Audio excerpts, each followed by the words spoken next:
Nah, kemudian ya memang ulama ini pernah kita ceritakan ya, ulama beda pendapat tentang halal haram cuka ini. Ulama dari mazhab Syafi'iyah berpendapat bahwa cuka yang dibuat dari khamar hukumnya adalah haram berbasis hadis ini. Tapi ulama dari mazhab Hambaliyah atau Hanabilah yang banyak di Timur Tengah berpendapat bahwa ilat keharamannya atau penyebab keharamannya adalah keberadaan efek khamar.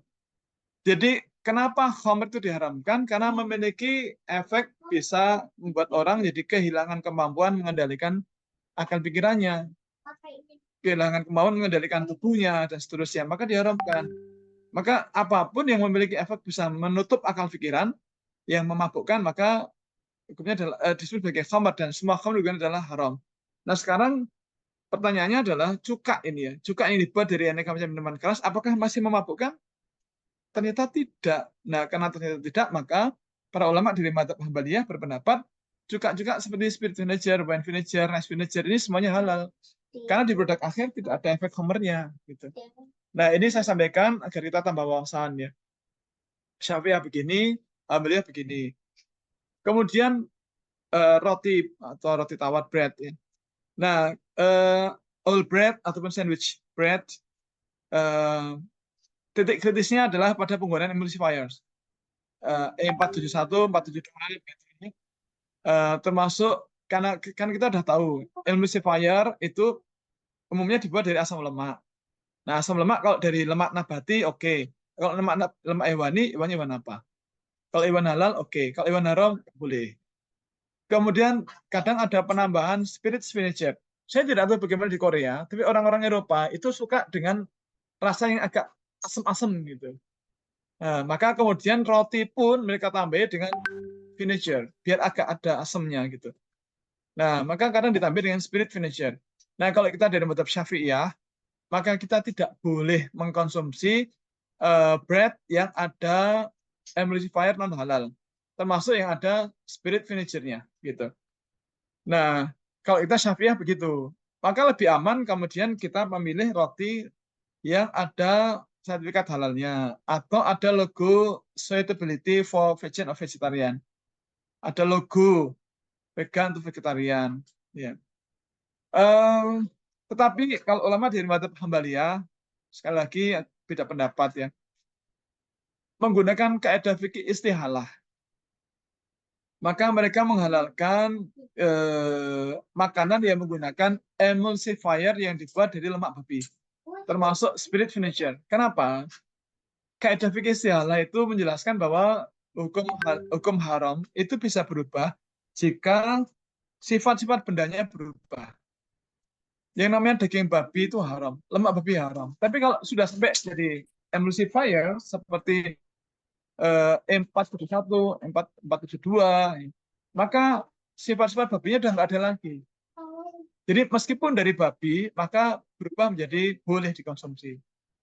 Seperti vinegar sudah dijelaskan tadi ya, tidak ada orang yang mabuk ketika meminum cuka spirit. Nah, maka ulama dari mazhab Hambaliyah tidak mempermasalahkan penggunaan bahan-bahan ini pada produk makanan.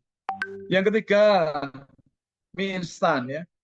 Eh, saya tidak paham ini bagaimana bacanya ya, kan saya nggak bisa bahasa Korea. Ini bagaimana cara baca saya nggak paham. Ini saya baca malah diketawai. Nah, jadi kadang-kadang ada tambahan animal fat seperti lard, tallow dan seterusnya. Lard atau lemak babi, tallow atau lemak sapi. Nah, lemak babi jelas haram. Lemak sapi ya bagaimana cara penyembelihannya begitu. Kadang-kadang ada chicken extract. Jadi dulu waktu sekolah saya pengen beli mie instan ya. Kemudian tak lihat, kok ada chicken extract, ada beef extract. Wah, kalau bikin extract kan jelas, ekstrak daging babi jelas. Jadi kalau chicken extract dan beef extract, apakah pasti halal? Enggak. Bagaimana cara penyembelihannya? Kalau di secara syar'i maka dia halal. Kalau enggak ya tidak. Kemudian sushi dan aneka macam seafood ya. Eh, ya kayak sashimi, norimaki, uramaki. Eh, ini eh, berbasis ikan laut, ya. Berbasis daging ikan laut atau telur ikan. Nah, kan kita mengetahui bahwa namanya produk dari laut itu kan amis. Nah, karena amis, maka ada bahan yang dipakai untuk menghilangkan bau amisnya. Misalnya menggunakan cooking wine seperti sake, miring, brandy, whisky, spirit, angciu, barbecue, dan lain-lain ya.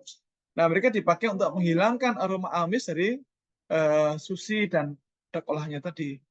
Nah, kita yang beragama Islam dari mazhab Syafi'iyah, maka tidak diperkenankan jika di produk itu dicemari dengan cooking wine atau arak masak. Seperti tadi ada sake, miring, kemudian brandy, whisky, dan yang lain-lain. Nah, maka sarannya adalah kita pilih yang tidak menggunakan aneka macam arak. Dulu waktu di UK, ya tentu pengennya makanan bervariasi, mosok itu terusnya. Nah, pengen bervariasi, ada sushi gitu kan. Di supermarket ada sushi. Kemudian pas mau beli, karena penampilannya sangat menarik, saya lihat di ingredient list, ternyata nggak bisa dibeli. Karena di bumbunya itu ternyata ada tambahan arak masak. Nah, ya udah nggak jadi beli. Kemudian yang kelima, eh, bumbu masak instan ya, atau instant cooking oils, instant seasoning ya. Nah, kadang-kadang ada penambahan bacon extract, kadang-kadang ada chicken extract, ada beef extract. Maka dicermati di ingredient list, kalau ada bahan-bahan ini ya kita tidak boleh mengkonsumsinya. Kecap ya, kecap itu kan jadi untuk stir fry sauce, soy sauce, tomato kecap dan seterusnya. Ini kan secara umum kan halal sebenarnya, tetapi kalau di Eropa, saya tidak tahu di Korea gimana. Kalau di Eropa itu kadang ditambah dengan pengecut, ya, pengecut acidifiers. Kadang-kadang ditambah dengan vinegar. Ya. Nah, kalau dibuat dari Khamar ya, spirit vinegar, maka kita yang dari madhab Syafi'iyah nggak boleh. Atau animal extract ya, boleh. Kemudian grafis atau bumbu masak instan ya, yang cair ya, grafis. Kemudian instan soups, instan sauce, sosis. Ini harus diperhatikan juga. Saya nggak ngerti cara bacanya ini bagaimana, tapi dicermati di ingredient list. Karena kadang-kadang ada arak ditambahkan di situ. Dulu di Tesco, juga di Asda, atau di Lidl, ya, atau di Sainsbury, kalau mau beli itu lihat ini, ternyata kok ada arak ya. Bahkan ada ditambahi dengan arak merah. Ya. Wah, jelas nggak bisa dipakai. Sudah, ngampet aja, ditahan. Nah, besok kalau pas pulang ke Indonesia, liburan akhir tahun, ya beli agak banyak yang halal. Kemudian minyak goreng. Minyak goreng secara umum aman sih, tapi perhatikan juga barangkali ada emulsifier dan ekstrak tanaman. Kemudian mayonnaise, ya, mayonnaise termasuk saus burger, ya. Itu diperhatikan barangkali ada untuk pengasam itu ditambah vinegar. Sering sering banget kita lihat itu ya, sering banget di ingredient list ditulis seperti itu, ya. Maka ya tidak bisa kita konsumsi begitu kalau kita madhabnya Syafi'iyah. Kalau Ambaliyah boleh. Kemudian mentega. Termasuk ini buttercream, kemudian buttercream yang salted, yang diberikan garam ataupun yang tidak ditambah dengan garam ya. Itu kita perhatikan ada titik kritis penggunaan emulsifiers. Kenapa emulsifier dipakai di sini? Ya jelas yang namanya minyak minyak ya, minyak itu kan atau mentega, margarin itu kan kandungan lemaknya kan tinggi, dan lemak atau minyak itu kan punya sifat hidrofobik, tidak bisa berikatan dengan air. Nah, maka supaya bisa campur dengan air, maka ditambah dengan emulsifiers. Nah, fungsi emulsifiers adalah agar produk-produk yang mengandung lemak atau minyak tinggi bisa campur dengan air. Gitu. Nah, maka dipakailah emulsifiers seperti E471, 472 ataupun yang lain, 476 nih. Kemudian sandwich bread juga demikian. Hati-hati, kadang isinya itu kadang-kadang ya bagian tengahnya itu ada ham, bacon ya. Atau pernah kita lihat ada sandwich bread, kemudian wah ini isinya udang, ada yang telur, ada yang udang. Tapi kemudian kita baca ingredient list, oh kok ternyata ditambah dengan arak masak, ya dan yang lain, ya sudah nggak jadi bisa makan. Jadi kalau misalnya bepergian dari Glasgow ke London ya, itu kan perjalanan 8 jam jalan darat ya, pakai bis lewat highway. Nah, di UK itu ada ketentuan jalan 3 jam itu harus berhenti di rest area. Jadi karena 8 jam maka berhentinya 2 kali gitu, 2 kali. Maka 2 kali masuk ke rest area. Nah, penumpang turun dipersilakan kalau mau beli makanan atau apa silakan beli sendiri-sendiri. Nah, pernah tertarik pengen beli, nggak bisa karena ada ini, ada itu, sudah nggak jadi makan. Besok aja setelah nyampe London, di London banyak makanan halal. Ya. Kemudian juga kebab resto, fried chicken, hati-hati.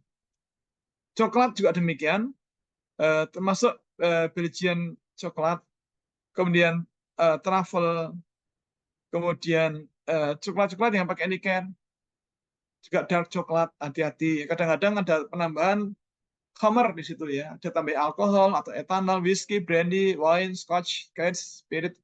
Kenapa ditambahkan? Ternyata selain untuk membuat aroma atau rasa yang sensasional gitu ya kata mereka, itu juga mencegah coklat sekeras batu di musim dingin.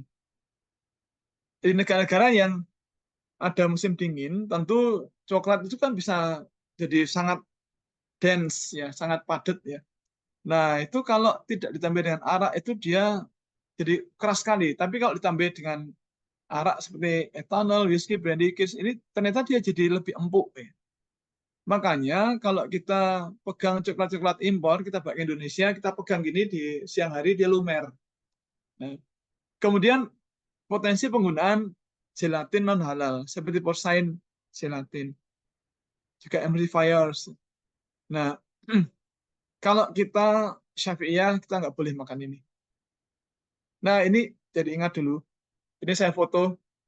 Jadi dosen saya minta bantuan untuk garap seminar internasional di Satellite University di Glasgow. Nah, saya dan teman dari Pakistan berdua diminta bantu gitu, karena beliau jadi pimpinan ketua panitia International Conference untuk yang apa namanya Poultry Nutrition ya, nutrisi unggas. Nah, kemudian ya alhamdulillah cara sukses gitu ya. Nah, maka kemudian dosen tadi kira-kira 2 pekan setelahnya memberi kami masing-masing coklat seperti ini. Ya, tentu lihat ini, wah, Masya Allah, senang banget ya. Saya cek di internet, itu harganya kalau dirupiahkan kira-kira 400.000 rupiah. Wah, ini coklat mahal ini. Ada Truffles, ada Pralines, ada Moses, dan lain-lain. Wah, ini kan enak banget ya. Tapi kemudian saya mikir, halal nggak ya? Halal nggak ya? Nah, kemudian saya balik, saya lihat ingredient list. Ternyata di situ ada banyak ingredients yang tidak halal. Contohnya ini kalau kita baca ya, ini ada liker, ada brandy, ada champagne, ini ada Mark de Champagne, kemudian ada Armaretto liker ekstrak, kemudian semacam ya. Nah, ya, ada champagne. Nah, berarti kan nggak bisa makan ya. Terus gimana? Bagaimana baiknya gitu kan? Ya, kalau tak kembalikan kan nanti marah beliau ya. Eh, Kalau tak berikan ke teman kuliah itu 2 orang Pakistan, 1 orang Libya, 1 orang lagi dari mana itu? Oh, 1 orang lagi orang England, tapi kan dia orang kaya ya. Orang Islam nggak bisa makan. Kalau tak buang ke tempat sampah, ketahuan, wah, saya bisa dipulangkan nanti. Nah, keputusannya adalah oke, tak simpan. Nah, nanti kalau pas liburan ke Indonesia, Pak pulang, diberikan ke saudara yang non-Muslim. Ya, benar, jadi kejadian. Saya pulang, kemudian silaturahim ke saudara yang non-Muslim, terus tak berikan ya. Dia mengatakan, ya Allah, Mas Nanu, nggak pakai ya Allah ya, karena dia bukan Islam. Wah, Mas Nanu baik banget. pulang di luar negeri, kami kok dapat oleh-oleh coklat mahal kayak gini ya. Ini mahal ya Mas ya? Ya batin saya bilang gini, ya kan kita sama saudara kan begitu. Ya dalam hati saya, ini kalau halal tak makan sendiri. Ya. Nah, kemudian berikutnya, nah ini cheese atau keju ya, seperti edam. Cheese itu kan dibuat menggunakan susu. Susunya digumpalkan, diolah jadi keju. Nah, penggumpalannya pakai apa? Kalau pakai enzim seperti rennet, rennetnya dari mana? Kalau diambilkan dari usus piglet atau anak babi kan jadi haram. Kalau dibuat dari rennet hewan halal jadi halal, ya halal gitu ya. Atau menggunakan penggumpal dari microbial enzim. Jadi enzim yang dikembangkan di laboratorium menggunakan mikroba. Ya itu juga halal gitu kan. Nah, maka tetap yang paling aman yang ada logo halalnya. Kalau tidak ada yang logo vegetarian ya. Tapi vegetarian mesti bisa. Kalau vegan nggak mungkin. Karena vegan itu kan menolak susu. Kalau vegetarian mesti mau minum susu. Nah, kalau kita madhabnya ganti, pindah dulu madhab Hambaliyah, ya penggunaan rennet dari babi nggak masalah. Karena rennet babi itu tidak membawa karakter daging babi. Ya. Rennet dari lambung anak babi ini sudah sangat berbeda dengan daging babi. Makanya kalau orang-orang dari madhab Hambaliyah tidak mempermasalahkannya. Kalau kita yang Syafi'iyah, di Asia Tenggara kan Syafi'iyah, nggak, kita nggak boleh makan. Obat-obatan juga demikian ya. Obat fujair kan kadang tambah etanol. Ya. Kadang kapsul ada persain gelatin dan yang lain.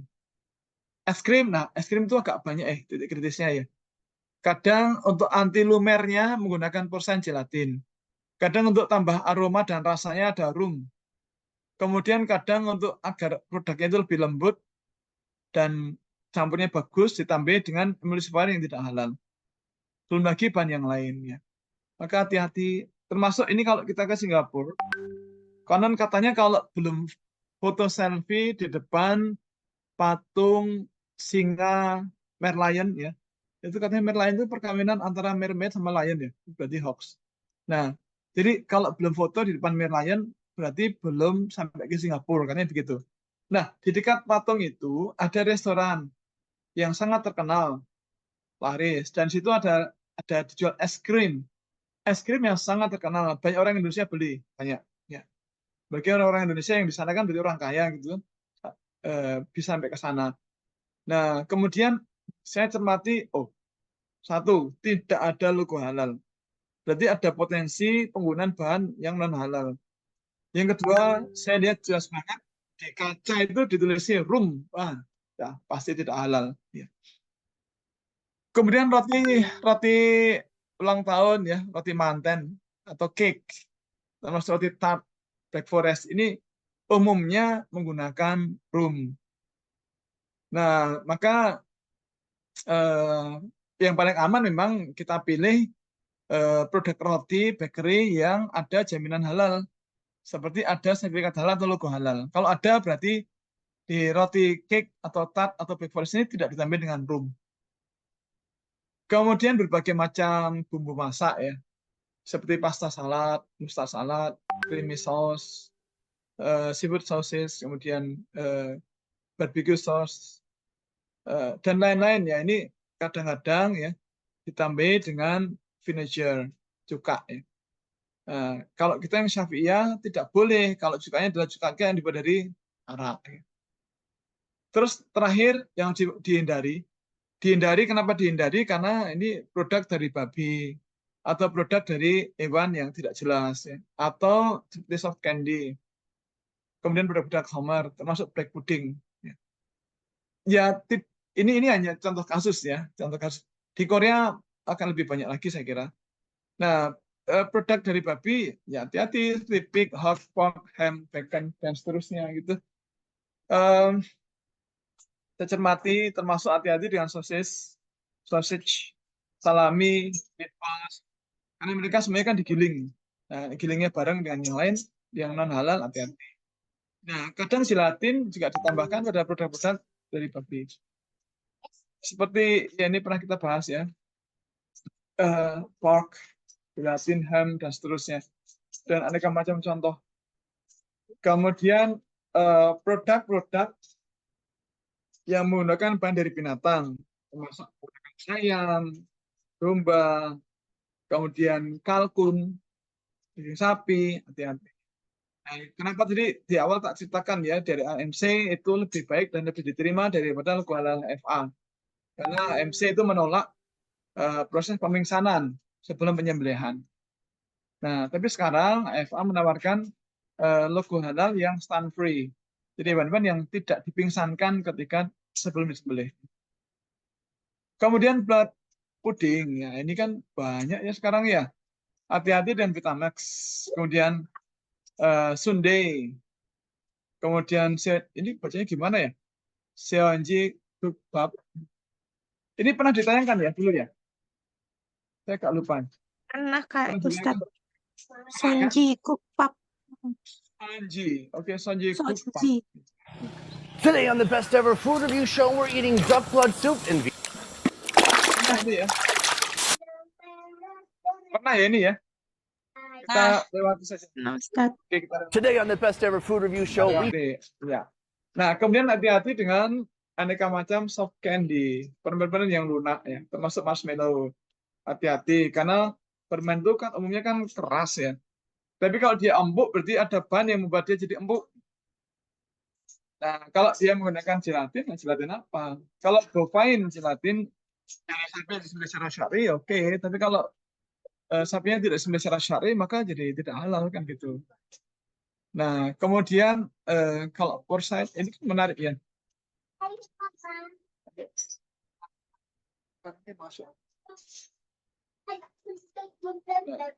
Kemudian aneka macam produk-produk ya, whisky, brandy, aneka macam minuman keras ya, spirit, wine, cognac, vodka, liquor, scotch, champagne, tequila, rum, gin, cider.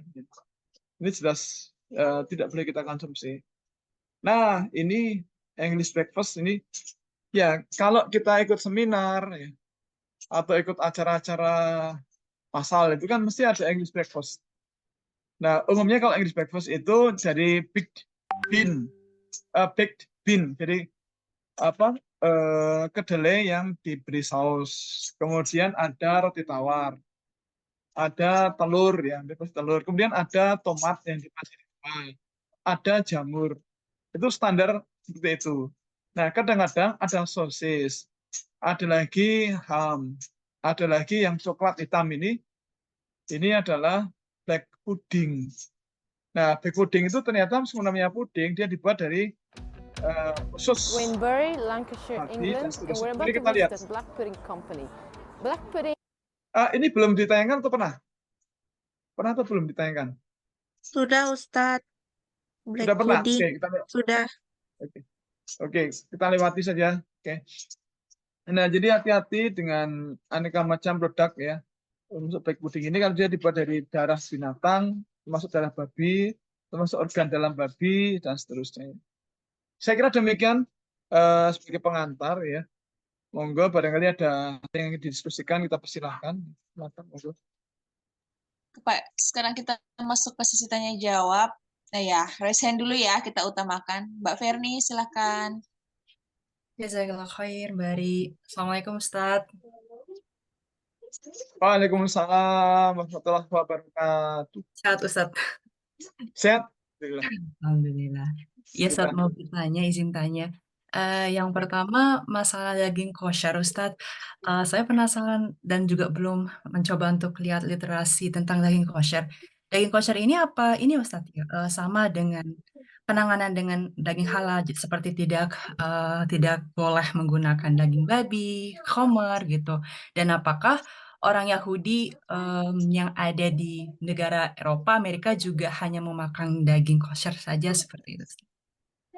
Enggak, tidak begitu, Mbak. Jadi kosher itu kan sebenarnya hanyalah halal penyembelihan. Tapi ini penting, kenapa? Karena penyembelihan ala kosher itu amat sangat mirip dengan penyembelihan ala syariat Islam. Nah, jadi hewannya disembelih menggunakan pisau yang super tajam, bahkan ada mekanisme pengecekan ketajaman pisau ketika akan dipakai. Kemudian hewan disembelih di leher bagian depan, sangat mirip dengan cara orang Islam. Bedanya hanya mereka tidak disebut nama Allah ketika disembelih.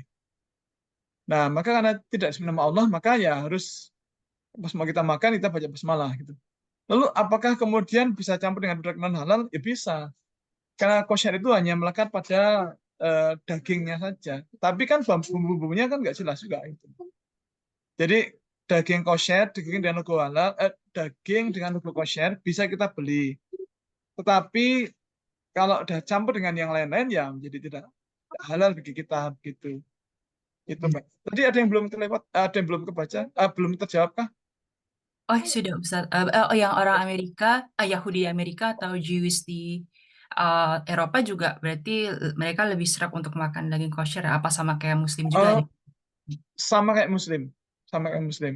Ada yang setuju dengan logo kosher, ada yang tidak. Kalau yang Yahudi Ortodoks, yang jenggotnya panjang-panjang itu, ya mereka strict sekali mereka. Jadi kayak, mohon maaf, tempat kita orang Salafi yang ketat banget itu ya. Nah, di sana itu yang Yahudi Ortodoks itu yang hati-hati banget makannya. Bahkan konon mereka tidak makan ikan yang bersisik dan yang lain gitu.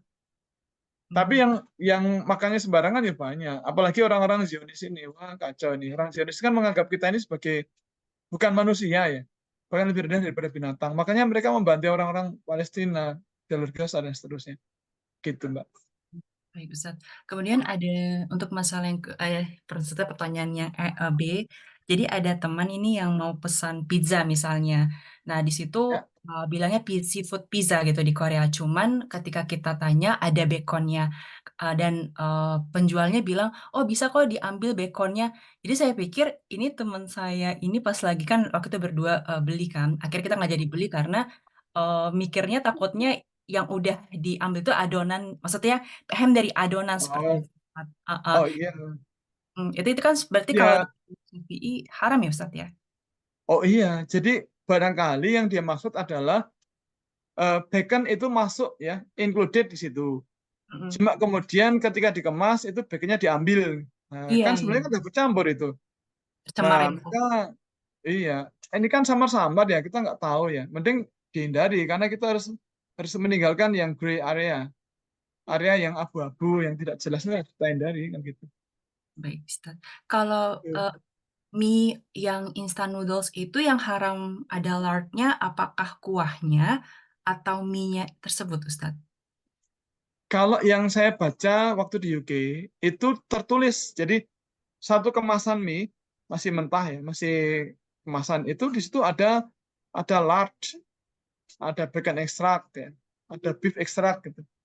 Nah, saya tidak tahu apakah yang dimaksud itu adalah lardnya itu ada pada bumbu plastik itu yang di dalam ya, atau sudah dicampurkan pada fisik dari noodle-nya. Saya nggak tahu itu ya. Tapi karena udah ada itu ya sudah tak reject ya. Oh, berarti lebih baik memang sekalian mie-nya tidak dikonsumsi ya Ustadz ya? Iya, iya begitu. Baik, Gitu. Ustadz. Cari yang tidak ada keterangan baconnya. Justru kalau ada logo halal lebih aman sih. Yang tadi dari Korea halal food tadi oke itu ya. Iya. Iya. Baik, Ustadz. Kemudian terakhir Ustadz, untuk makanan halal maskapai, saya sebenarnya saya yakin sih insya Allah Garuda Indonesia halal gitu ya. Tapi kadang saya mikir makanan yang disediakan gitu untuk rute luar negeri, penerbangan internasional, apakah halal Ustadz ya untuk semua jenis daging seperti itu? Kalau mereka mendeklar halal, maka mereka mengambil masakannya memang dari perusahaan yang bersertifikat halal begitu. Nah, maka memang bisa jadi alternatif untuk kita pilih. Jadi terbang pun kita milih-milih pesawat termasuk apakah menyediakan menu halal atau tidak kan gitu. Kita sebenarnya bisa sih search di internet misalnya halal menu, kemudian atau halal cuisine atau halal food, kemudian ketik maskapainya gitu. Oh, Nah, berarti termasuk nanti ada jadi termasuk yang rute Jakarta ke Seoul misalnya. ada nggak jadi pesawat yang Korea Airlines itu apakah menyediakan makanan halal itu kita bisa search di internet ya. Jadi kalau Garuda Indonesia itu bukan berarti menyediakan semua daging halal ya Ustadz ya. Memang harus dicek juga ya. Iya harus dicek. Iya. Baik Ustadz. Ya, jazakallah khair Ustadz. Iya, kalau Mbak maaf ya, kalau saya lebih daripada pakai Garuda, saya mending pakai Emirat. Iya, terjamin sih. Iya, Hmm. lebih pakai Emirat atau pakai Qatar ya. Tapi pakai Qatar sih belum pernah. Emirat pernah, Saudi pernah, KLM ya pernah 2 kali kalau salah ya. Itu. Baik, Ustadz. Kalau di Korea ini, alhamdulillah sih Ustadz, maskapai menyediakan makanan halal ada 2 untuk penerbangan langsung Oke. Asiana dengan Korean Air kayak gitu. Memang Oh, Masya Allah, Alhamdulillah. ya harus ditelepon dulu sih kalau Asiana sebelum check-in 24 jam kalau nggak salah. Oh, bisa ditelepon ya? Iya, bisa ditelepon. Oh, Hmm. oke. Ya, ini jadi ya alhamdulillah kita ikut kuliah ini ya. Jadi saling tukar-tukar informasi. Jadi ini teman-teman Bapak Ibu ini kalau misalnya nanti belum pernah pengalaman ya nanti kontak aja Mbak Ferni gimana caranya kontak itu kemana teleponnya berapa kan bisa Oh iya, gitu. Ustadz. Siap-siap. Gitu. Ya, jazakallah khair Ustadz. Amin amin wa anfa jazakillah khairan Mbak Ferni. Ya. Thank you Mbak Ferni. Mbak Astria, silahkan. Kedengeran nggak Ustaz? Kedengaran jelas sangat Oke. jelas. Nah, saya mau tanya soal penggunaan lecithin. Eh, Yap.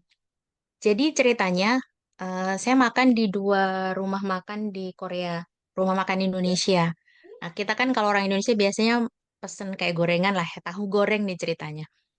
Nah, Yap. tahu di Korea itu secara umum sebenarnya nggak bisa digoreng seperti di Indonesia. Jadi dia nggak kering, Oh, apa terlalu ya, lembut ya. tahunya itu iya terlalu lembut gitu. Hmm. Nah, di rumah makan Indonesia yang pertama, kebetulan saya ngobrol sama yang masak gitu, terus dia bilang, ada Mbak triknya buat goreng tahu itu, dia harus di minyak yang banyak dan panas dan seterusnya gitu. Oh, Jadi oke. perlu treatment khusus. Terus di rumah makan yang kedua, pas kebetulan saya ke situ, orangnya lagi buka bungkusan tahu yang cuman kulit. Jadi ternyata dia pakai tahu dari tahu yang biasa dipakai untuk sushi. Mungkin Ustadz tahu. Jadi tahunya kan dia kayak kulit tahu terus biasanya kalau di sushi itu dikasih kayak nasi gitu ya. Nah, seperti itu. Nah, dia pakai kulit yang seperti itu dan kemudian saya cek ingredients-nya. Nah, di ingredients-nya kalau di Eropa kan biasanya dituliskan ya lecithin soya, berarti dia dari soya itu aman kita makan. Ya. Terus atau dia pakai kode E, jadi kan kita tahu seperti apa. Tapi kalau di Korea kan tidak pakai itu. Dia cuma menuliskan lecithin, tapi memang di situ tidak ada. Jadi kalau di Korea itu biasanya tulisannya itu ada ijipumen ya. Jadi dia terkontaminasi dengan daging dan lain sebagainya itu ada keterangannya dengan kacang, dengan babi atau dengan apa. Memang dia tidak ada tulisan ijipumennya hewan sama sekali gitu. Jadi semuanya dari tanaman. Apakah kita bisa mengklaim? Karena saya juga nggak tahu ya, tahu itu beneran bisa nggak kan? Tahu itu bisa atau tidak misalnya dia lecithinnya dari lecithin yang lain atau tahu itu secara normal dia pakai lecithin soya gitu dan seterusnya atau kita memang harus mengecek ke si manufacturing perusahaannya apakah dia menggunakan lecithin jenis apa kira-kira bagaimana Mas? Iya. Jadi karena lecithin itu kan sumbernya macam-macam ya. Ada yang soya lecithin atau soya lecithin dari kedelai, ada lecithin yang dibuat secara umum dari asam lemak. Nah, kan asam lemak ini kan bisa nabati, bisa hewani. Nah, kalau asam lemak nabati, oke, nggak ada masalah. Kalau hewani, kalau dari babi kan haram. Dari hewan halal tergantung cara penyembelihannya. Maka memang karena statusnya adalah syubhat atau masbuh. Nah, maka tetap kita double check ke pemiliknya ini dari apa bahannya begitu. Tapi kalau tidak ada informasi ya sebaiknya dihindari gitu, dihindari mengkonsumsi produk yang menggunakan bahan yang tidak jelas. Itu kalau kita strict menggunakan mazhabnya Syafi'iyah. Karena umat Islam di Indonesia kan umumnya kan strict di Syafi'iyah. Tapi kalau kemudian kita harus makan dan tidak bisa tidak harus makan, ya kita pindah mazhab dulu sebentar. Pindah mazhab Ambaliyah gitu ya. Ya sama juga ketika kita misalnya di food court ya, di food court, kemudian kita sudah pilih membeli dari gerai yang bersertifikat halal resmi. Nah, tetapi kemudian ternyata piringnya pakai bareng-bareng gitu kan, bareng-bareng. Nah, bagaimana? Pertama kita udah milih yang sertifikat halal, berarti halal. Tapi piringnya itu bagaimana?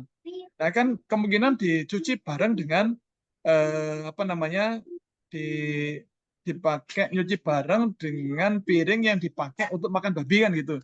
Dan sepertinya atau hampir pasti di Korea cara mensucikannya tidak pakai tanah kan gitu ya.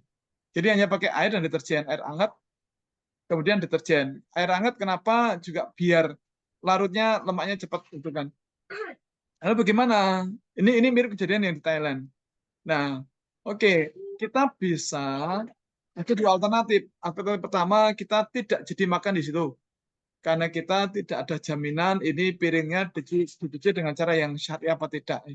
Karena kalau nyucinya itu menggunakan biasa saja kan berarti tetap ada najisnya. Jadi termasuk najis yang miyah, bukan yang ainiyah. Ainiyah itu adalah najis yang nampak secara mata, kalau hukumnya adalah najis yang tidak nampak. Jadi ini piring dipakai untuk makan babi, kan jelas najis. Najis kalau di Syafi'iyah najis berat ya. Tapi kemudian dicuci menggunakan air dan deterjen saja. Itu tidak memenuhi kriteria pencucian najis berat. Maka ya najisnya masih ada di situ dengan istilah najis yang hukmiyah. Nah, maka kalau kita menggunakan madhab Syafi'iyah, kita tidak boleh makan di situ.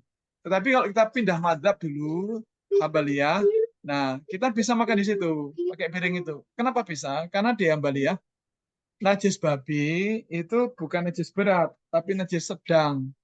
Najis sedang adalah najis yang cara hanya pelan-pelan gitu ya. Nah, najis sedang adalah najis yang cara mensucikannya, caranya dicuci dengan air dan deterjen, itu dengan sabun hingga hilang sifat-sifatnya. Semua karakter sensorisnya sudah nggak nampak lagi. Termasuk dari piring udah bersih banget, baunya nggak ada lagi, penampilannya nggak ada lagi, jadi sudah betul-betul bersih. Maka sudah hilang sifat najisnya. Jadi kalau kita pindah madhab dulu menggunakan madhab Hambaliyah, kita bisa begitu. Ini kejadian atau kasus begini bisa kita pakai ya kalau kita ikut seminar. Jadi kita nggak mungkin kan masak sendiri ya di area seminar. Atau kita bepergian di luar kota ya, yang kita tidak mungkin masak sendiri. Kita harus makan di restoran. Kita nggak mungkin masak sendiri. Dan bekal kita yang kita masak di rumah udah habis. Nah, kita bisa pindah madhab dulu ke madhab Hambaliyah. Gitu. Begitu Mbak. Mbak Jazakallah Ustaz. Astria. Amin. Wa antum jazakallahu khairan. Oke, dan silakan berikutnya, Mbak Nadira atau siapa? Nadira, silakan. Halo, Assalamualaikum, Ustaz. Waalaikumsalam. Wabarakatuh. Iya, jadi kan setelah saya belajar dari Ustadz juga kan ternyata banyak sekali makanan itu yang bahan-bahannya bukan halal gitu ya. Jadi itu juga sekarang saya lebih aware lagi sih kalau misalnya lagi di supermarket terus kayak ngecek bahan-bahannya kayak gitu. Kayak memang di Korea itu meskipun main ingredients-nya tuh aman gitu ya, tidak mengandung daging, tapi seringkali dia dimasak di fasilitas yang sama dengan bahan pork kayak gitu, yang makanannya mengandung pork. Nah, jadi dengan sekarang adanya boykot produk Israel ini, produk halal yang masuk ke Korea ini tuh apa ya? Kebanyakan yang saya cek itu ternyata ada afiliasi sama perusahaan Israel, kayak misalnya kayak Indomie di sini kan alhamdulillah sebelumnya tuh kayak saya bersyukur banget kok masih ada Indomie di sini, masih ada kecap Bango, saus ABC dan segala produknya yang halal gitu. Tapi sekarang tuh itu tuh udah nggak bisa jadi solusi gitu kan, karena MUI juga sudah mengeluarkan fatwa itu tuh haram gitu. Jadi di sini tuh Iya. kayak semakin sedikit pilihannya. Nah, sebenarnya ada sih solusi misalnya kita coba bikin yang benar-benar lebih scratch lagi bahan-bahannya kayak kemarin saya coba bikin roti sendiri kayak gitu tapi kayak wah kesini-sini kayak saya ya capek juga gitu ya kayak untuk makan itu perlu effort yang lebih gitu. Nah kira-kira kalau untuk keadaan sekarang ini tuh mazhab Hambali apa bisa menjadi salah satu solusi gitu ya, Pak Ustadz, terus kayak atau kayak gimana ya, atau kayak kita harus, gimana ya pokoknya itu tuh kayak mulai Iya, ada di titik capek gitu loh. Terus ya, yang kedua juga, sekalian ya Pak Ustadz, saya pengen nanya oke. kayak, kan ada yang hadis yang pas Rasulullah dan sahabat itu makan, terus kayak belum tahu itu tuh halal atau enggak, terus kayak ucapkanlah Bismillah gitu, kayak apakah itu bisa menjadi apa ya solusi apabila makanan yang syubhat itu kayak ya udah kita Bismillah aja gitu, kayak gimana gitu? Ya sekian pertanyaan saya Ustadz. Oke, Mbak Nadira.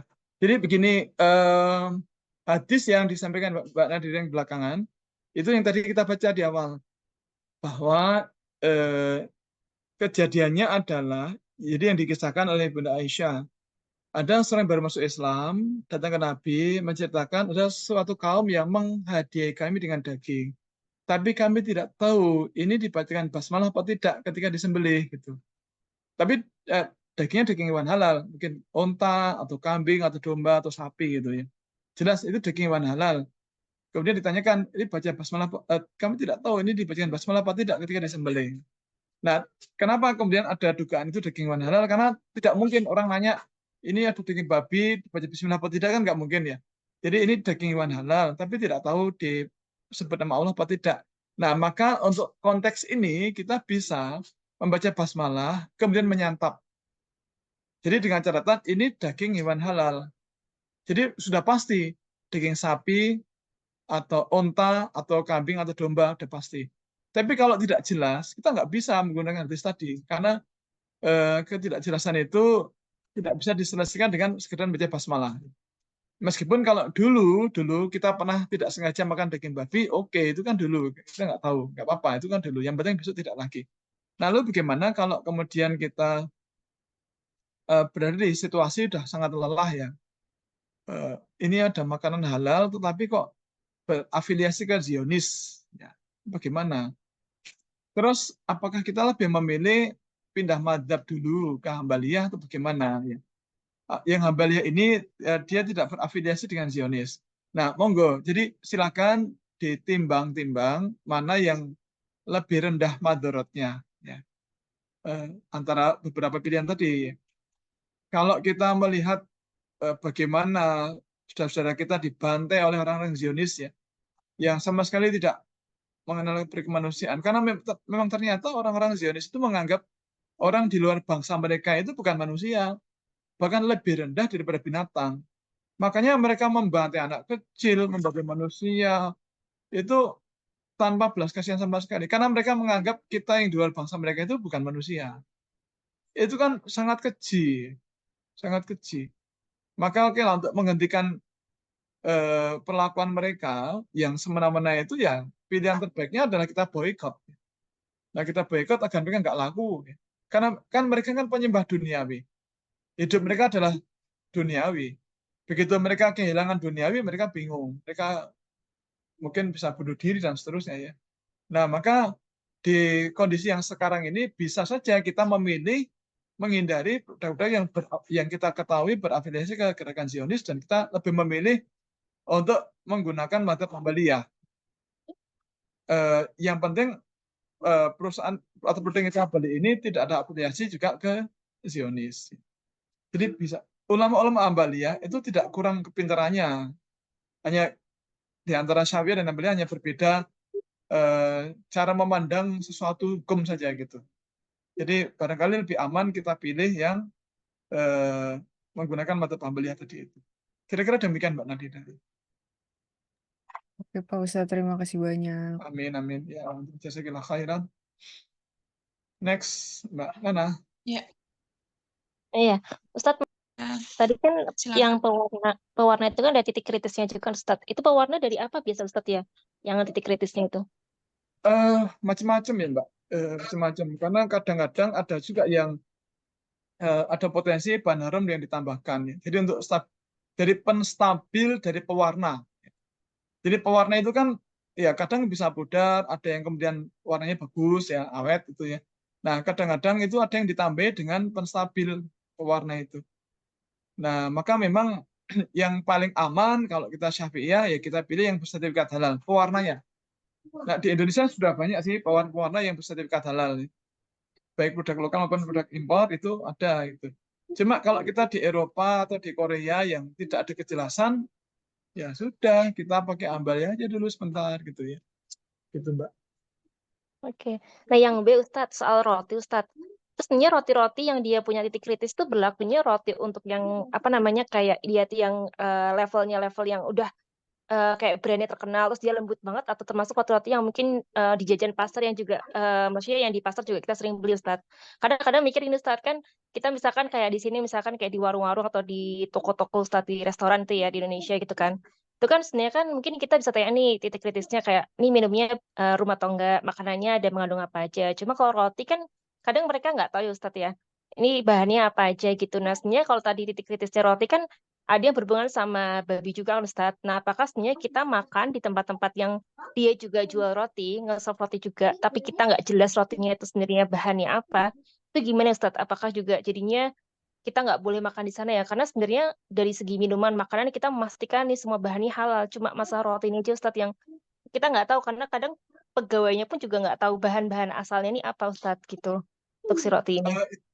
Itu roti buat homemade buatan sendiri atau yang commercially produced yang Kadang brand itu yang terkenal biasanya gitu. homemade kan dia nggak punya brand, susah, jadi nggak ada brandnya roti apa sih, kayak di cafe itu dia buat roti. Nah, dia juga nggak tahu nih, karena kan kayak dia cuma dikasih sama misalkan vendornya si pusatnya kafenya gitu, Ustaz. Jadi dia juga nggak paham gitu, dia bilang ya ini halal gitu, cuma kan mungkin halnya dia juga nggak jelas, Ustaz, maksudnya dia nggak tahu soal ini juga gitu. Dia itu kan banyak banget, Ustaz, di semua kafe tuh hampir semua ada roti, sedangkan kalau kita makan minum sebenarnya kita bisa memastikan, cuma karena roti doang nih, Stat, yang saya agak bingung sebenarnya boleh nggak ya makan di tempat seperti ini kalau ada roti-roti yang belum jelas gini gitu. Ya, kalau di Korea ya sebenarnya dihindari, Mbak. Di Di Korea Indonesia sebenarnya sih, Stat, dihindari. kalau Indonesia ya, di Korea. Di Indonesia ya. Nah, itu Indonesia. Iya. Iya. Gimana, Ustaz, kalau Indonesia? Ya, kalau masih bisa dihindari, dihindari. Tapi kalau misalnya tidak dan kita nggak bisa menolak ya nggak apa-apa dikonsumsi gitu. Ya, dalam hati kita ya Bismillah kita pindah madzhab Ambaliyah dulu sebentar. Nggak apa, Ustaz. Di Indonesia nggak apa ya. Yang penting yang lainnya kita bisa. Kita nggak Ya. konsumsi rotinya sih, Ustaz. Cuma makan dan minum, cuma ya itu doang yang saya masih agak ragu nih. Jadi Kalau masih tidak harus makan rotinya ya nggak usah makan rotinya kan gitu. Minum saja. Gitu. nggak apa-apa, Ustaz, ya. Walaupun ada potensi tadi babi itu nggak masalah ya dicampur nanti secara nyuci Ya, piring maksudnya, segala macam. jadi maksud saya gini, minum apa namanya? Minumannya saja, jadi tidak makan rotinya karena nggak ada kejelasan. Kalau minuman kan lebih aman ya, gitu. Walaupun nyuci piringnya kan tempat roti itu kan bareng sama nanti minumannya mungkin barengan kan, Ustaz. Itu jadi nggak apa-apa ya, walaupun misalkan terpaksa makan di situ masih nggak apa-apa ya. Kalau kita strict menggunakan madzhab Syafi'iyah, nggak boleh. Karena bisa jadi piringnya dimasak bareng-bareng kayak gini. Dulu waktu di Sidoarjo, Surabaya ya. Bukan Sidoarjo. Jadi perbatasan Sidoarjo dengan Surabaya. Itu kan ada perempatan yang kalau ke timur ke Juanda, ke bandara itu. Nah, dulu kami dosen-dosen UGM itu kan di jamu makan siang di restoran Aloha. Nah, restoran Aloha ini kan dulu sangat terkenal dan laris. Sekarang itu sepi karena nggak punya sertifikat halal. Ya orang-orang Surabaya kan menghindari makan di situ. Nah, tapi kami diajak ke situ, ya. Karena yang ngajak juga pimpinan perusahaan itu ya, Chinese non Muslim ya. Nah, kemudian sampai di tempat itu saya nggak nyaman ya karena kok ada betul-betul minuman keras dipajang di situ. Nah, kemudian pas waktu sholat saya bilang saya tak sholat dulu ya. Nah, ada musola kecil itu ya sholat dulu gitu. Nah, kembali ke sholat, kembali ke teman-teman udah pada makan. Kan Pak Nanung silakan pesan menu Pak. Ini kami semua udah makan. Oke, pinjam buku menu. Nah, ketika saya buka menunya, ternyata saya lihat di situ ada sate babi, ada kolobak, ada masak-masakan babi yang lain. Saya pikir, wah ini alat masaknya bareng nih. Alat masaknya bareng. Saya bilang, wah, saya nggak bisa makan di sini. Saya tak minum aja lah. Saya minum aja. Nah, tapi kalau nggak makan nanti gimana? Nggak apa-apa, nanti kita mampir sebentar lah di Indomaret atau di mana, cari roti yang halal. Kan banyak kan, roti-roti halal kan banyak. Di gerai-gerai seperti, ya kayak yang ini saya nyebut Indomaret yang untuk memudahkan ilustrasi saja gitu. Nah, loh nanti kalau sakit gimana? Sakit gimana? Puasa 1 bulan penuh nggak masalah, nggak mati. Ya, ini saya nggak tahu ini masaknya bagaimana kan. Jangan-jangan alat masaknya bareng, ada jelas ada menu kayak gini kan. Nah, ya sudah gitu. Jadi karena memungkinkan mencari alternatif makanan yang lain yang lebih halal, termasuk ketika di waktu itu, di Bali waktu masih sulit nyari makanan halal ya, waktu itu. Tahun-tahun ya 2010-an itu kan di Bali kan masih jarang ada makanan halal. Ya sudah, makannya ya kentang atau nasi dengan telur rebus saja gitu. Ya rasanya nggak karu-karuan kan gitu. Nah, cuma nasi, telur sama garam karena nggak ada kepastian. Nah, tapi kemudian di minimarket kan banyak roti-roti yang brand-brand terkenal yang sudah jelas-jelas ada logo halal. Itu kan bisa jadi alternatif untuk alternatif solusi ketika kita sulit mencari makanan halal. Kalau di Bali sekarang alhamdulillah banyak restoran halal karena banyak wisatawan Nusantara yang juga nyari halal gitu. Ya, baik Ustaz, jazakallah khair. Amin. Kalau antum bisa cerita khairan, Pak. Ustaz, Sudah habis? ke kolom komentar di chat Oke. box. Pertama dari Mbak Nagawati, apakah standar halal setiap negara itu sama? Jawabannya adalah tidak sama. Jadi setiap negara tidak sama. Ya, mengingat madhab beberapa negara tidak. Iya, memang begitu, Mbak. Jadi Mbak Nagawati, ini loh, Nduk. Dibaca, Nduk. Baca betul ini. Jadi memang standar madhab setiap negara itu tidak sama. Maka fatwa halal haramnya dari ulama di berbagai negara tidak sama. Kalau Indonesia dengan Malaysia agak mirip-mirip lah ya, karena sama-sama Syafi'iyah. Dengan Filipina juga mirip-mirip. Singapura juga mirip-mirip karena betulnya sama. Tapi dengan negara Eropa, dengan negara Korea, Jepang, itu beda. Ya. Jadi standar halalnya beda. Lalu kalau kita misalnya berada di suatu negara, apakah kita otomatis mengikuti standar halal negara tersebut? Ya, itu opsional. Opsional, ya. Meskipun kita madhab, ya jadi opsional. Prinsip begini, kita jangan mempersulit diri. Ya. Kalau ada logo halal resmi, ya sudah, itu halal. Meskipun standar halalnya beda. Tetapi begini, apakah kalau kita pakai madhab Syafi'iyah, apakah ulama-ulama Syafi'iyah lebih pintar daripada ulama-ulama dari madhab yang lain? Kan tidak. Ya. Loh, ulama-ulama kita saja dulu belajarnya ke Saudi, yang madhabnya adalah Hambaliyah. Ustaz Abdul Somad belajarnya ke Maroko, madhabnya Malikiyah. Ulama yang lain belajarnya ke Turki, madhabnya adalah Hanafiyah. Ada yang belajar di Pakistan, madhabnya Hanafiyah. Ada yang belajarnya di Iran, madhabnya Hambaliyah. Nah, jadi ulama-ulama di negara-negara itu yang beda madhab itu ya pintar-pintar semuanya gitu. Jadi guru-gurunya para guru kita itu ya pintar-pintar semuanya gitu. Maka meskipun standar halalnya beda, tetapi kalau ada lembaga resmi yang memberikan sertifikat halal, sudah kita manut saja, kita setuju itu halal. Nah, terlepas kemudian Allah bagaimana itu di luar kita berlepas diri dengan itu. Tetapi kalau ada logo halal resminya, maka insya Allah itu halal. Kemudian untuk di Indonesia, misal ada produk dari luar negeri, apakah kita harus menunggu status halal dari MUI dulu atau boleh menggunakan standar halal negara tersebut? Jawabannya adalah kita boleh menggunakan logo halal standar negara asal.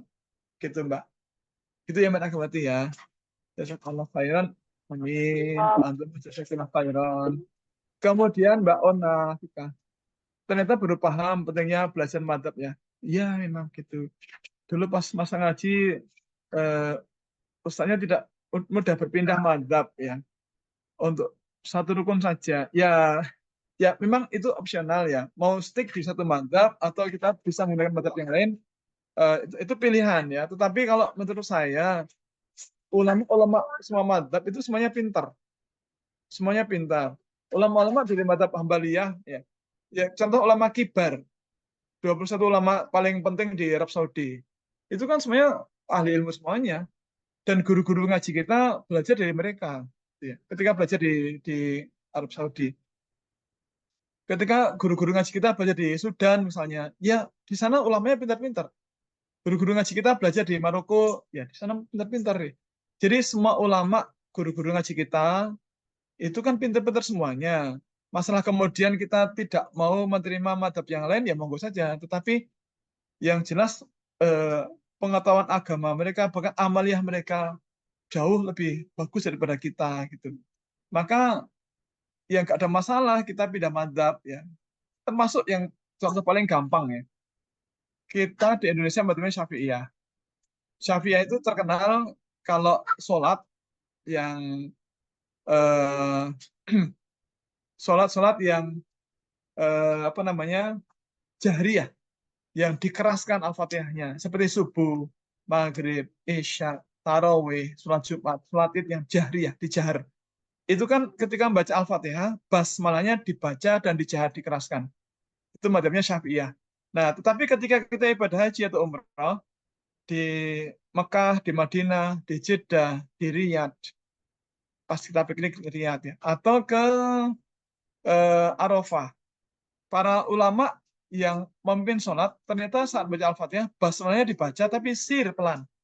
Nah, ketika kita menyadari, oh ternyata imamnya madhabnya adalah Hambaliyah, kita lanjut sholat atau mundur? Kan lanjut ya. Maka pindah madhab itu boleh, nggak masalah.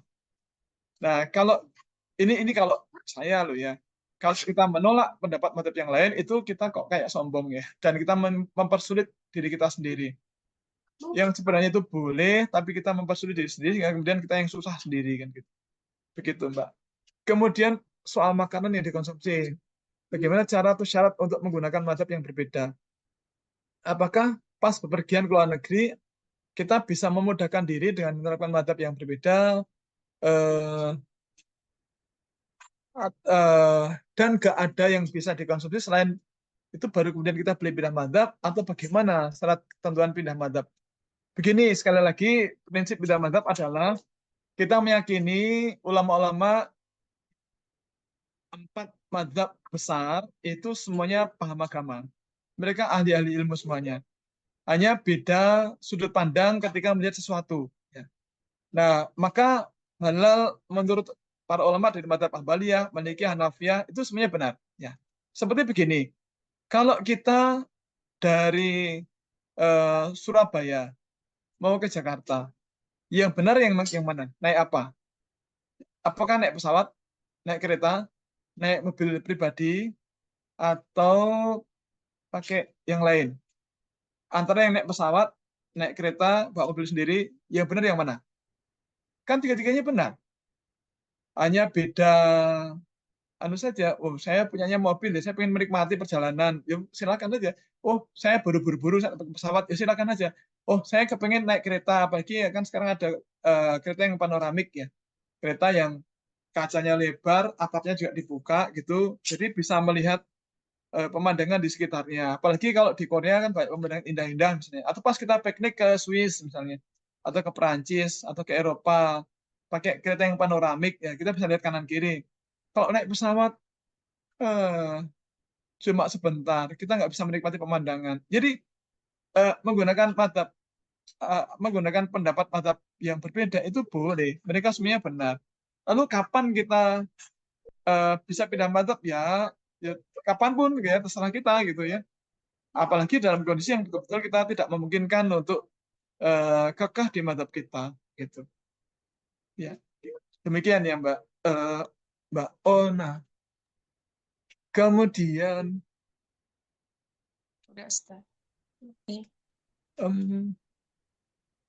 Sudah semua ya. Mbak Nana, apakah ada referensi buku terkait pandangan mazhab? Wah, saya belum tahu ini. Belum tahu. Belum tepatnya belum pernah mencari gitu. Mudah-mudahan ada, mudah-mudahan. Tapi saya belum pernah mencari. Rata-rata kalau misalnya Al-Harumnya Syekh Dr. Yusuf Al-Qaradawi itu ya menurut pandangan beliau gitu. Tapi saya belum membaca detail ya. Apakah beliau membahas berbagai macam yang berbeda ya. Gitu, Mbak Ega. Mbak Assalamualaikum warahmatullahi wabarakatuh, Ustadz. Ini Mbak Ari, Waalaikumsalam. maaf langsung ya. Ini sebenarnya mungkin masih berkaitan dengan pertanyaannya Mbak Ona dan Mbak Nadira, Ustadz. Cuma mau meyakinkan aja kan, misalnya tadi berkaitan dengan apalagi kalau yang sedang apa ya, teman-teman yang sedang studi lanjut, kemudian tidak punya banyak waktu untuk akhirnya menyediakan makanan sendiri gitu kan atau memasak.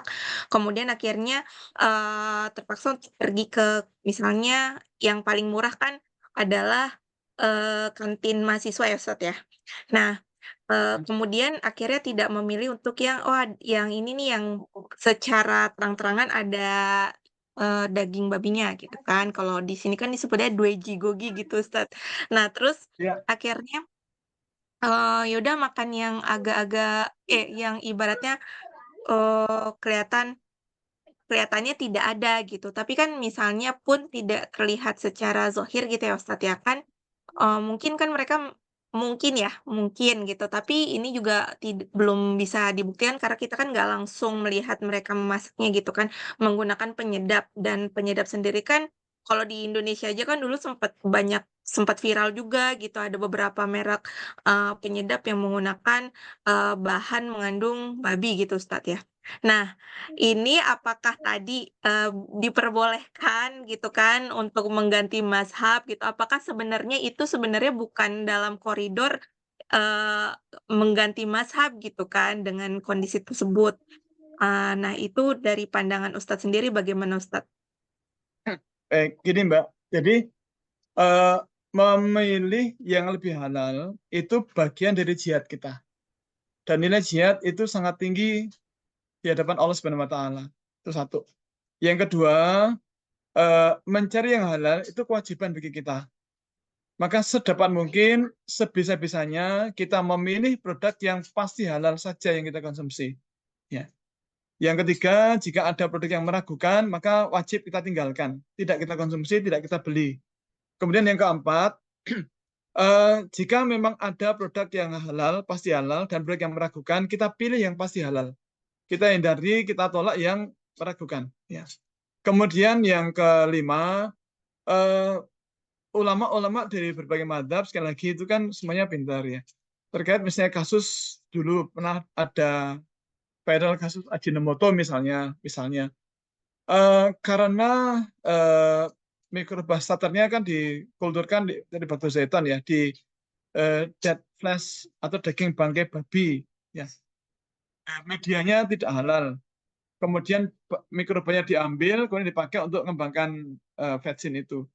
Nah, ulama-ulama Syafi'iyah berpendapat, loh itu kan sempat berhubungan dengan babi, nggak boleh. Tapi kita ingat dulu Gus Dur mengatakan, nggak ada masalah gitu ya. Nah, kenapa? Karena Gus Dur waktu itu menggunakan batunya Hambaliyah. Gitu. Nah, di Hambaliyah kan jelas kalau sudah dipisahkan dari babi, kemudian mikrobanya dikembangbiakkan di tempat yang lain, maka ada masalah kan gitu. Apalagi kalau kemudian di produk akhir tidak ada babinya, maka nggak ada masalah gitu. Nah, maka monggo saja kita menggunakan yang mana. Tetapi kalau masih bisa dihindari, sebaiknya dihindari. Kan begitu. Gitu, Mbak Eka. Baik, terima kasih banyak Ustadz Jazakallah khair. Amin. Ustadz. Khairan, Mbak Eka. Dong, Ustadz. Udah ya. Sudah ya. Udah mau adzan zuhur ya di sini. Ustadz, sekali kok Ustadz. Oke, Ustadz. Kan sharing dulu nih Ustadz. Oke. Nah, gini kan Ustadz, kan kalau di Korea tuh Ustadz, ada kan aku nih ya dapat info dari temanku yang orang Bangladesh, dia kan bilang gini, Ri, pokoknya kamu hati-hati ya jangan makan di restoran India. Ada satu resto India yang udah jelas dia tuh mengklaim dia tuh halal, apalagi dia kemudian strategis di tempat wisata, dan itu salah satu yang paling terkenal deh, resto ini yang paling terkenal di Korea Selatan ini. Nah, tapi ternyata daging ayam dipotong itu dia tidak pakai metode yang halal. Tahu dari mana temanku? Karena dia ada orang dalam kan. Jadi, dia tahu kalau ternyata dagingnya itu nggak halal. Nah, tapi Ustadz, kadang aku juga bingung ya Ustadz, maksudnya dengan regulasi KMF kan Korean Muslim Federation ya, MUI-nya Korea tuh. MUI-nya Korea tuh gimana ya, maksudnya apakah nggak segampang itu kan, nggak segampang itu proses halal di sini, apalagi kemudian PR-nya berat, mulai dari bahan baku dan lain sebagainya. Nah, tapi kenapa ya, maksudnya resto-resto itu bisa mengklaim mereka itu halal, dan kemudian orang bisa percaya gitu loh. Jadi makanya PR di Korea tuh berat Ustadz. Kemudian karena halal itu, Mbak Ari, maaf. bahkan orang-orang bisa Mbak Ari, sebentar. Itu mereka mengklaim halal itu self declare. Jadi mereka mengklaim halal itu self declare atau ada logo halalnya? self declare karena tulisan halal doang Ustaz, pakai bahasa Arab halal gitu loh. Ya di sini tuh gitu. Jadi tuh resto halal di Korea tuh belum tentu mereka mengantongi izin halal KMF. Mereka tuh bisa aja cuma nulis self declare gitu kalau mereka itu halal. Nah Ustaz, pertanyaan adalah orang-orang kan Muslim tidak tahu. Aku juga dikasih tahu temanku, kaget dong. Kok gitu sih? Makanya kemudian kita malah justru lebih hati-hati lagi.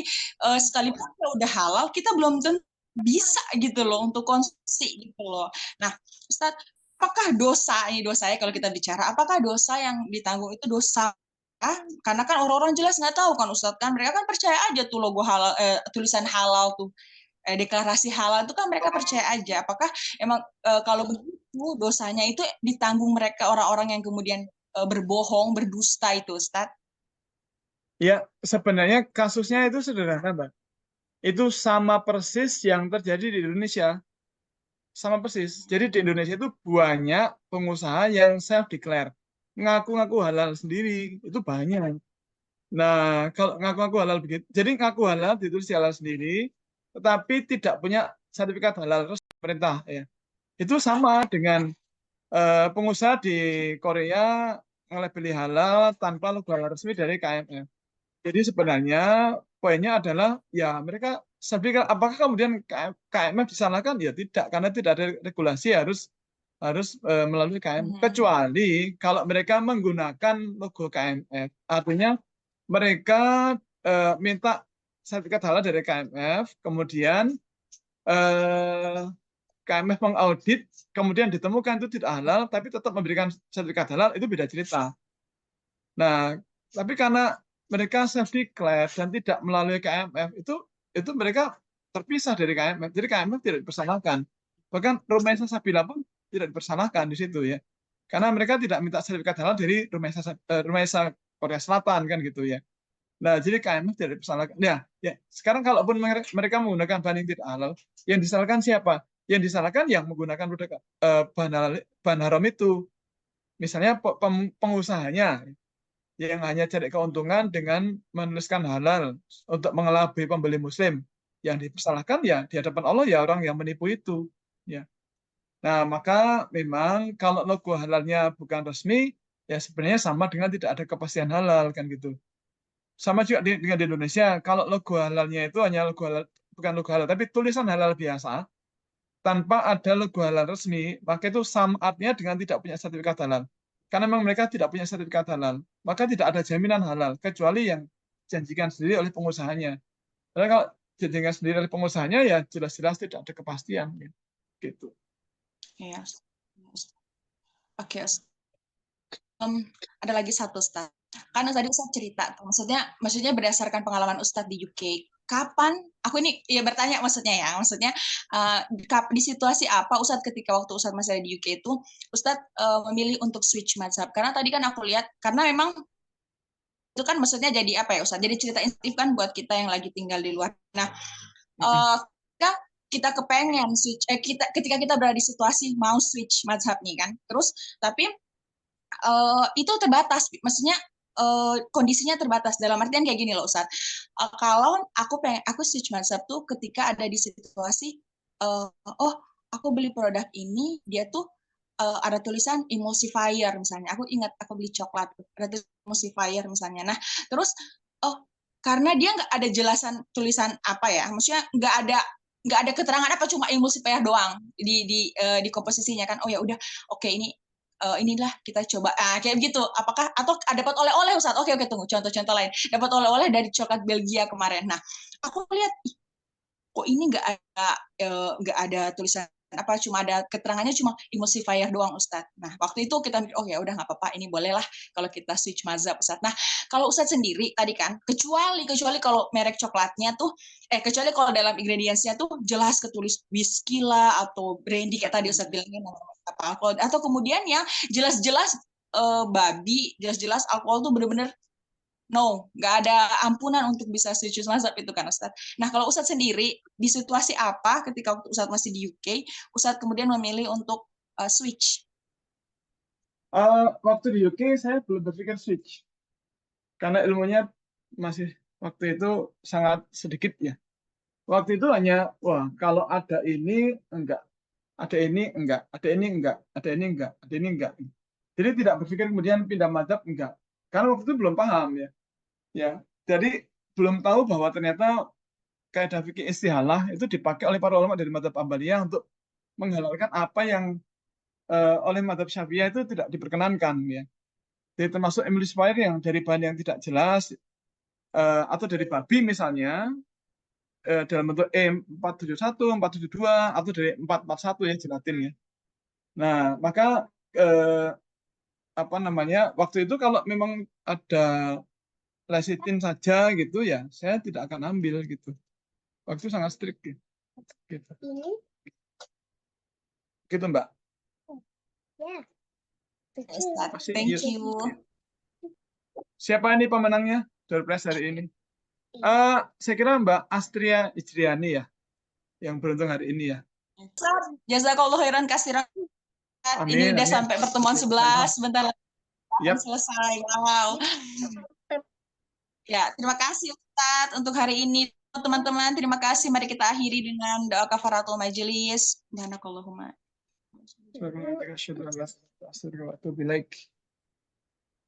Jazakumullah khairan katsiran. Mohon maaf apabila ada salah kata. Akhirul kalam. Billahi fisabilil haq. Fastabiqul khairat. Wassalamualaikum warahmatullahi wabarakatuh. Sampai jumpa pekan depan.